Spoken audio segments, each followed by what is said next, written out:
Well, and I guess giving yourself permission to fail is also really important to your point. I mean, just because something didn't work doesn't mean it's a failure. That's what innovation a lot of times is, right? Is trying something and maybe it doesn't work, but you learn from it and then you think about something else from there. So I think it's also important to recognize that failure is sort of part of the journey too.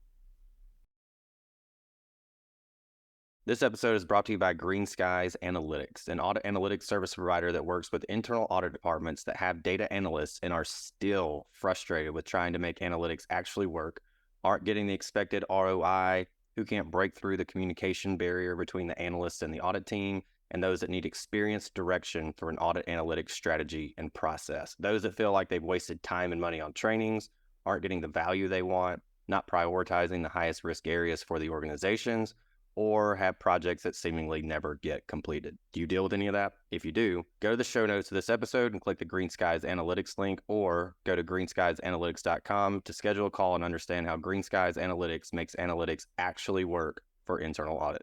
Hello, everybody. Welcome to another episode of the Audit Podcast. I'm your host, Trent Russell, and today on the show we have Stephanie Richard. She is the Chief Audit Executive at Ally Bank. A few of the things that we hit on during the show is how she was able to change the culture and the mindset for her internal audit team at Ally. She's got 150 plus auditors, so it's kind of hard to change the direction of that ship when you have that many folks that you're trying to change the mindset of and change the culture of, transform that culture into be more innovative. And so we definitely want to understand that and how everyone else could apply that kind of methodology and process she followed. And then with that, again, there's 150 auditors. How does she take the time to have a hand in that transformation? Because it is not very effective when it's the ivory tower, stroke of the pen. Hey, everyone, go be data-driven or go be AI-driven. And it just doesn't happen like that. One of the key elements for Stephanie in being an effective CAE is being able to see around the corner, as she put it.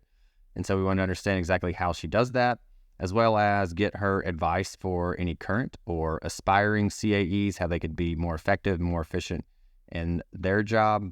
And then aside from the things that we always talk about, insights, assurance, we want to, our organizations and leadership to sleep easy at night. What do you actually want, Stephanie, as a CAE? Here we go. So what is in either your internet browsing history or your ChatGPT history, your Llama history, any kind of LLM, what's been going on the past couple weeks in your world? Yeah, I really do love ChatGPT. It's been such a fun little new way to be curious about the world. Recently, really the past weekend, I'd say what's in my ChatGPT is just curious about the hurricane. We had a hurricane come through, or tropical storm, I guess, at the point in North Carolina on Friday, and the western part of North Carolina has been hit pretty hard with that. And so I was just sort of curious about past hurricanes in that area.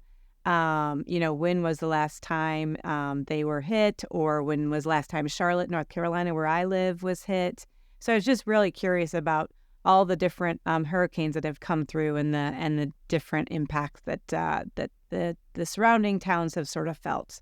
I was also curious about how many people live in Chimney Rock, North Carolina, where unfortunately a whole town has been completely flooded out. So I just love being able to access that for quick, easy answers to just interesting topics.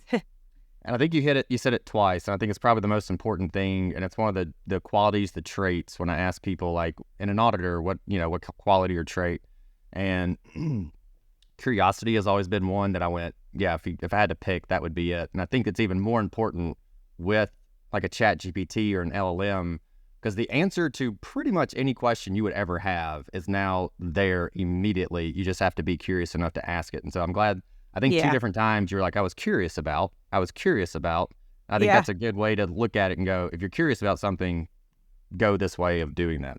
Yeah. And I also love it because I've been trying to use it more and more to improve my prompting. the better and the more just the more you get used to the way in which to prompt ChatGPT, you get better outcomes from it too. So just exploring and using it and finding different ways to give it a persona or just to prompt it better, you'll get better answers from it too. So it's about practicing with it, I think, too. Yeah. Have you prompted it how to write your prompt yet? I have not, but I will try that one. It's effective. I did it. Write a prompt from you, the best prompt on how I would write this prompt. And it was like, here you go. And I went, cool. We'll just fill in the blanks. That is cool. So this is the kind of newer question we've been asking folks lately. Emojis in emails. Yay or nay for you? I have been guilty of doing a smiley face here or there for sure, but doesn't probably go beyond that. Somebody else we were asking, though, we asked that question and he was like, absolutely not in an email. He's like, if it's a text, though, that's a little different. And so it's kind of interesting. Like, I feel like emails are a little bit more professional, and then the hierarchy is email, LinkedIn's a little bit more casual, and then if I have somebody's phone number and they're okay with me texting them, that's usually like I'm talking to my best friend and texting him the same way and sending GIFs and everything else. I know you've changed the culture and the mindset at Ally for the internal audit team to be more transformative, more innovative, and it's a very large team. It's not an easy undertaking to scale that. If you have 10-ish people, maybe less, it's a little easier to be able to do that. But I know with a team your size, that's not, you can't just sit in the ivory tower and go, with a stroke of a pen, go, we're going to be data driven. Everybody go. You can't really do that. Go innovate, everyone. Yes. Yeah, exactly. So what are because it's a hot topic for everybody, especially with the way AI is advancing and everybody wants to be on top of that. How are you able to do that and scale it across 150 plus auditors? Yeah, we have been. And I first sort of probably premise it by saying you can't approach it as something that you can achieve overnight. It really is a journey over multiple years. And it's about not approaching it not so much as an initiative, but as a way of life for your function. So I think the first thing we sort of did is we started taking stock in ourselves and really thinking about it from two angles. How are we perceiving ourselves in the organization? And then how did others perceive us? So one of the fun things that we did is we went on a little roadshow and we presented what we call the myths and facts of internal audit. And we did this across multiple teams in our organization, as well as for our own team. And what we discovered, for example, one of the many myths that I think folks that were outside of our team really had about who we were is, and this probably doesn't come as a surprise, but everyone thinks internal auditors are accountants. And so what we did is we took stock, we did some research around our team, and we understood across 150 plus people on our team, what degrees do they have? What is their past experiences? What certifications do they have? And we sort of collected that data and were able to present to ourselves as well as to our stakeholders, really the diversity within our team. We have people with psychology majors or marketing majors, not just accounting majors. Of course, we do have some accountants on staff, but we have this wide variety of folks with all this different backgrounds and experiences, and that really helped elevate sort of the uniqueness that we have as a team and in our organization. So that was one myth that we sort of debunked in the organization, and we used as an opportunity to start engaging in a conversation with people to make sure that the way we were presenting ourselves and the way that others were perceived us was not, sort of drown in these myths that may exist. I think the other thing that we did is we started taking certain words out of our vernacular, and one of those words is the word independence. And while we certainly appreciate and value the independence that internal audit has by way of us having a direct line of reporting to the audit committee, what we found was that it was actually holding us back if we were using it in a way where it automatically put a wall up against between us and other parts in the organization. So they didn't understand what we meant by independence. I think a lot of folks thought what we meant by independence is that they couldn't call us and that we were sitting on an island somewhere, sort of walled off from the rest of the organization. So we made it a point to sort of not really use that term in our everyday vernacular. Yes, it's certainly an element and an important element of our role, but what we found is inadvertently it was holding us back and holding others in the organization from including us and giving us a seat at the table. So, those are a couple of ways I think we started to really try to transform the way that we were viewed and the way that others sort of viewed us. Yeah, and the roadshow idea, we've heard that a couple of times, but the uniqueness for sure with yours is gathering the data of this is what our background is. Hey, this is who we actually are. And then I think clearing the air on independence is really big too. I think even within the audit team itself, because there's so many different perspectives on independence. I mean, we used to ask that question constantly. That was one of our kind of standard questions, like, what's your opinion of independence, or how do you, roll with independence? And there's a lot of, it's a very much a judgment thing. And so everybody has a different almost definition of independence. And I say it's like a scale. There's people who are, and probably listeners are tired of me saying this, but I know someone who said, I can't have a relationship with the CAE because it impedes my independence. And I went, you're just doing your job poorly. That's what that sounds more like an excuse. Well, and then similarly, I think our team, depending on your literal definition of independence, you could use it as a crutch to not do, things beyond what, traditional audit might suggest you should do. And I don't think that that's the right answer either.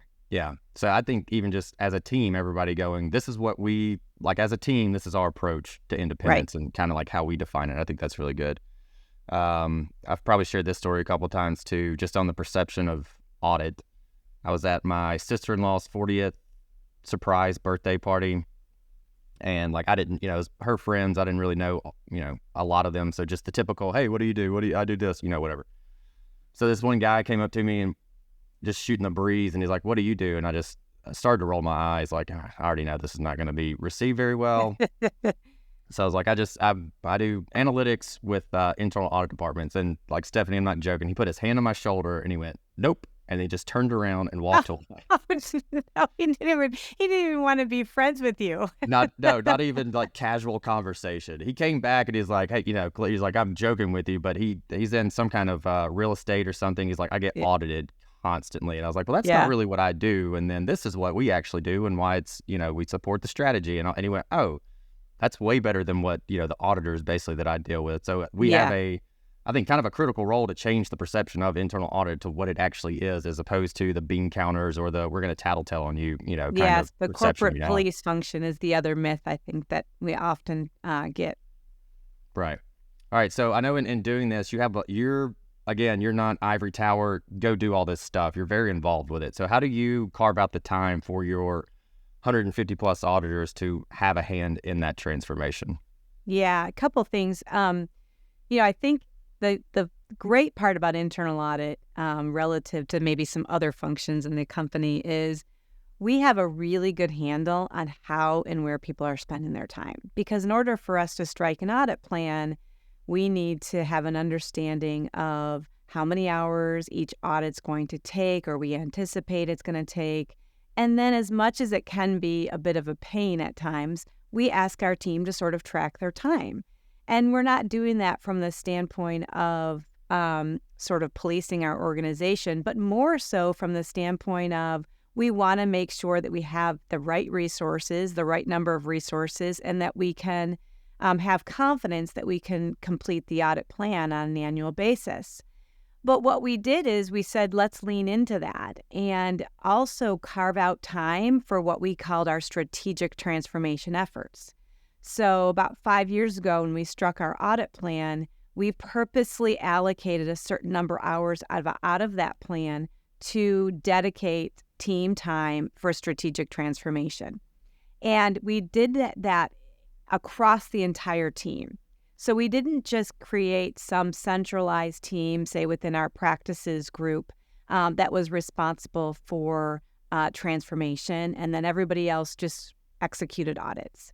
What we did is we made it part of everybody's role within the organization and carved out time for everybody to have some input, either through idea generation or through involvement in what we called a strategic pillar work stream to help, be part of that transformation that we were really going after. I think the other thing that we did is we stopped really thinking about it as an initiative and started thinking about it as this is business as usual for us. And so just like we carve out time for audit projects and continuous monitoring and other activities, we need to make sure that we integrate strategic initiatives and strategic transformation into our own routines. So on leadership meetings, on all hands team meetings, you name it, we started to bring in the concept of what we were doing around people, process, and technology to really sort of transform the organization. And so it's become probably business as usual rather than approaching it sort of as a sort of one-time initiative with a start and an end date. Got it. Okay. And then for not necessarily the hours, maybe even a percentage, but if I asked you, if someone else is listening right now, and a CAE is listening and they go, that's great. We need to do that. I like that mindset. We're going to start doing this. What would you say is the low percentage of hours per maybe auditor or as a group that you would budget off for that? Is it like, hey, if you can't budget at least 5% of your team's audit hours to this initiative, or sorry, I probably shouldn't say initiative, should I? I still have some work to do on my end. But 5% of this to that, then it's not gonna work. You need at least X amount. Is that a fair question to ask? Yeah, I mean, I think when we looked at it, we said anywhere between 5 and 10%. And depending on the level in the organization, the leaders might have more time dedicated to do it versus the staff auditors. But really the point is that everybody was going to be part of this and everybody was going to make it part of their day job, whether that was 10% of their time or 5% of their time. We wanted to make sure that everybody had at least some allocation of time to feel like they had permission to be part of the transformation, as well as to generate ideas and to give their input to where we were going and ideas to advance the function, play around with data analytics, ask questions. Whatever the case may be, we wanted to make sure everybody felt that there was dedicated time across the entire team for this, and we really approached it no different than, any other thing that we want people to spend their time with. I appreciate that. I feel like the listeners would appreciate that also, because most of the time when it comes to initiative, for lack of better words, like this, it's monetary budget, like what do we need to get approved? We got to go get these tools or do whatever it is, bring someone in, whatever it is. And I always go, yep, that's great. You got to figure that out. What does the hourly budget look like? And they always go, I didn't really think about that. Like, they're not going to do this at night or on the weekend. And so I think the folks who have maybe felt the pressure to, hey, you're doing your normal day-to-day audit work, and then on top of that, you have to learn XYZ or develop this new mindset or, whatever the case is. And you kind of do that on your own time. I think the folks that have had to deal with that are probably listening going, sweet, I'm passing this episode on to the CAE and going, you have to budget time for this for us. Yes.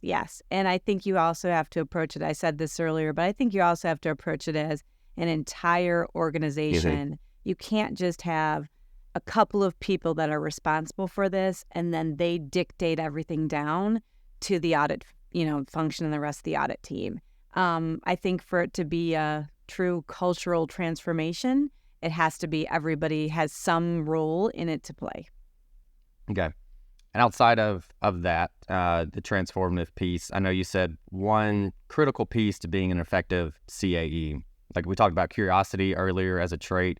So not necessarily a trait, but you said being able to see around the corner.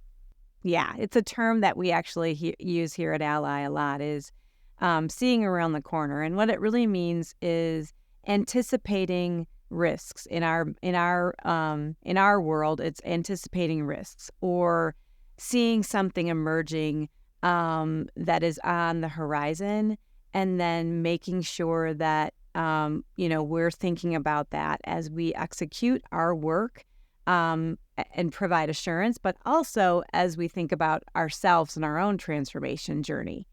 And so, a couple ways that I think we try to do that, or I try to do that in particular, is one is, really understand the business of the business. It's something a term that I use of making sure that you can't audit what you don't understand, right? And so, and the way you do that is you have to do research ahead of time. When you're getting ready for a meeting with another stakeholder, make sure that you understand what are the emerging trends in their business. What is their strategy? What are their strategic objectives? Understand sort of what's happening in the environment around them, and use that to engage in the dialogue. And it's important to make sure you're engaging in that dialogue outside of just talking about, audit work and audit findings. And you can do your job a lot better if you really understand what's happening, because then you can incorporate that into your audit plan and your current audit scoping, and make sure you have more of that forward-looking view, the windshield view, not the rear view mirror view, as I like to say, into the way that you're doing your audit work. You can't just set an audit plan and expect that you're just going to execute that audit plan. Sort of approach it like any sort of forecast. It's probably only good for the day that you strike it, and then it's going to change. But you can work within the confines of it, but you do have to anticipate that, the world is constantly changing around you, and you have to be able to understand what's happening around you in order to be successful. I don't think I've heard the audit plan as being a forecast, but I think that's a really good way to think about it. Yeah.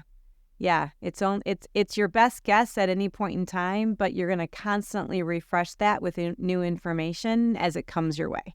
I think especially because I know sometimes CAEs can be tough depending on their experience level, it seems like for the most part, to go, hey, I know we said we were going to do this and it's on the audit plan, but this other thing's more important, so we're going to do that now. And I feel like some people struggle with that, and especially depending on maybe even how old school the audit committee is, if they go, nope, there's the plan, you execute on the plan. I think being able to phrase it as, this is just a forecast, there's no way of knowing, what the risks are going to be 2 months from now. So this is our kind of best guess forecast right now, and then we're going to, update it quarterly or whatever, kind of makes sense. So that's a refreshing look at it. I like that.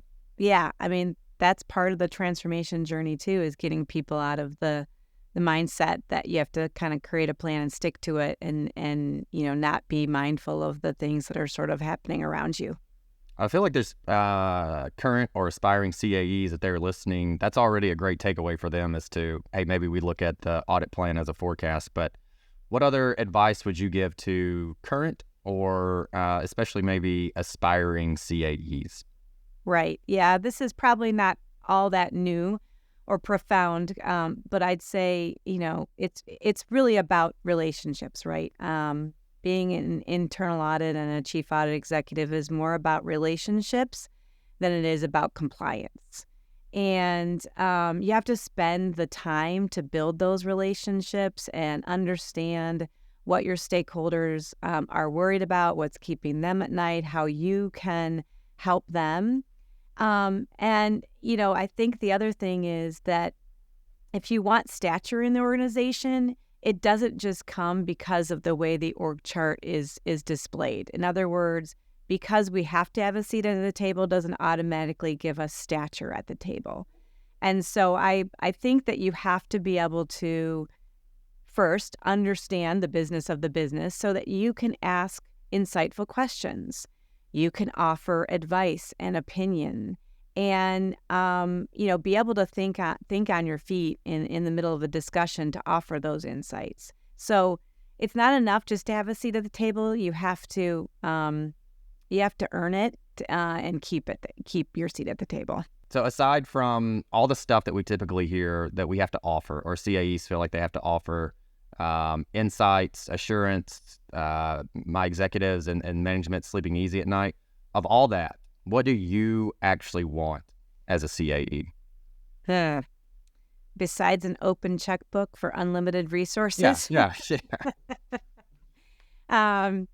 You know, I think a couple things come to mind probably. One is just to be able to continue to embrace disruption and not get stuck. And it's hard sometimes because we do have a lot of demands and we do have a lot of work to do. And we work in the financial services industry, so we have a lot of not only our own expectations, but that of our regulators as well.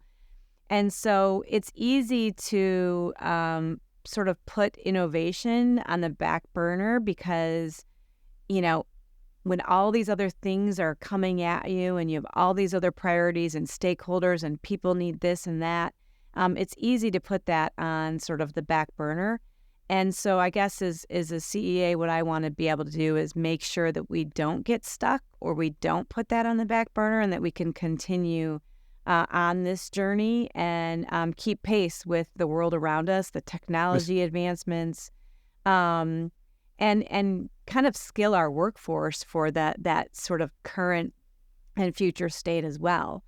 I think that would be sort of what I would want as a CAE is just for us to be able to continue to have some permission to be able to, continue this journey and innovate and embrace disruption the way we have been over the last several years.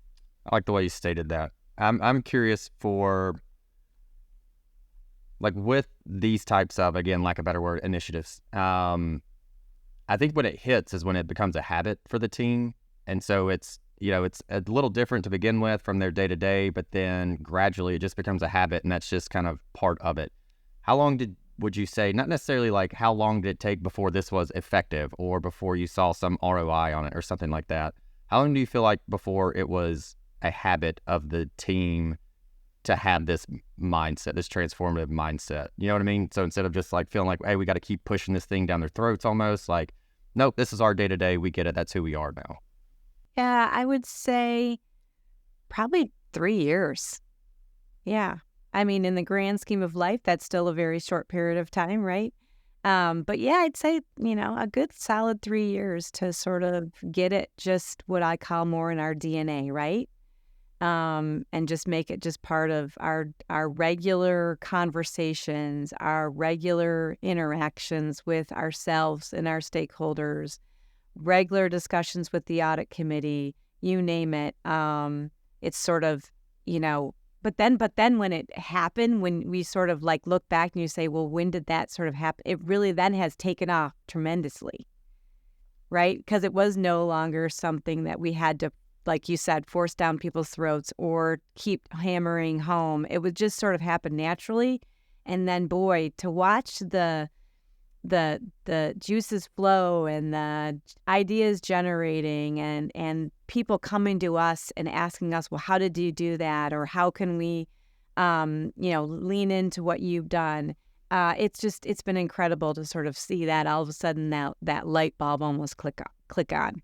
I appreciate the transparency. I'm sure the listeners do too. Because I feel like a lot of folks go, all right, we have 6 months to get this knocked out, or whatever it is. And you go, that's pretty unrealistic. And so to hear 3 years, I think a lot of people are going, okay, that's the, expectation, or that's right. What it could be. And like, let's be patient with this thing and keep going at it, as opposed to, we tried it didn't work. That's probably one of the biggest things we hear with analytics and AI initiatives in general is, yeah, we tried it and it didn't work. And it's like, well, what did you do? Because it is possible. Like, we've seen it at other places. So we know that it's possible. Right. So I think patience is probably big on this. Well, also. And I guess giving yourself permission to fail is also really important to your point. I mean, just because something didn't work doesn't mean it's a failure. That's what innovation a lot of times is, right? Is trying something and maybe it doesn't work, but you learn from it and then you think about something else from there. So I think it's also important to recognize that failure is sort of part of the journey too. I'm going to give the floor to you now. So, for the most part, we spend a lot of time picking the brains of our guests to go, how can we do this better? What did you do? What can we learn from it, etc. But I want to give you a chance now. I think I've asked all my kind of selfish, these are the questions I want to know, how you're doing it over there. And just give the floor to you, though. And so I'll let you take us home. What do you want to leave the audience with today? I think that I sort of say this. I think more than ever, internal audit's at this sort of crossroads or fork in the road, right? And you can go right to continue to try to like innovate and change the profession, or you can go left. And either way, you'll still have a function, you'll still have a role in your company. But I think it really depends which road you take in terms of the level of relevance that you'll have, the level of value that you can provide your organization. So I also think that that crossroads is really important too, because we need as a profession to continue to draw people to this profession. And, I think the only way you're going to get those resources, the diverse resources, the critical thinkers, the curious minds, is if you go on sort of the right path and think about our profession in a much different way than in the past. So for me, I think it's just a really exciting time to be part of this profession more than ever, because I do feel like we're at that crossroads where, yes, we can go left and still be relevant, but I think we need to go right and up our game a little bit in terms of how much we provide in value and how relevant we are, as well as, like I said, get people to want to come and work in the profession. Hey everyone, thank you very much for listening to this episode of the Audit Podcast. Whatever platform you're listening on right now, I'm sure there's a subscribe button somewhere, so please hit the subscribe button there. If you're listening through iTunes or Spotify, feel free to go give us that 5-star rating. It only took me about 16 seconds to give myself a 5-star review, and it really helps to get future guests to come on the show, so we'd really appreciate that. Lastly, be sure to check out the show notes and follow us on all our social media channels on Instagram, on LinkedIn, and on TikTok. Also, if interested, please sign up for our weekly newsletter from the Audit Podcast. Thank you all. Have a great one.